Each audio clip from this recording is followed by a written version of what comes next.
રેન્જના આઈજીપી શ્રી અશોકકુમાર યાદવ સાહેબના માર્ગદર્શન હેઠળ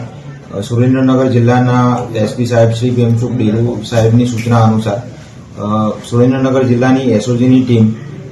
એનડીપીએસના જે પણ કેસ થાય છે તે અંગે બાતમી મેળવવા માટે સતત કાર્યરત હતી. આ સમય દરમિયાન એસઓજીના પીએસઆઈ શ્રી ગોહિલને એવી બાતમી હકીકત મળેલી હતી કે રાજેશભાઈ ઉર્ફે રાજુભાઈ ખવડ કે જેઓ પોતે સાયલાના રહેવાસી છે, તેઓ ખીટલા ગામના પામર નામની સીમની અંદર પોતાના જે કબજા ભોગવટાનું જે ખેતર આવેલું છે તે ખેતરની વાડીની અંદર કપાસનું વાવેતર કરેલું છે તેમ બતાવીને તેની આડમાં ગેરકાયદેસર રીતે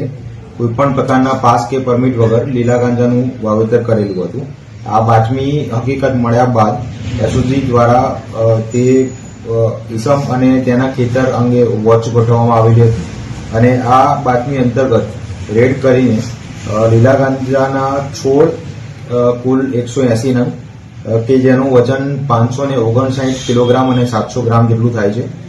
કે જેની કિંમત ₹2,79,85,85,000 જેટલી થાય છે.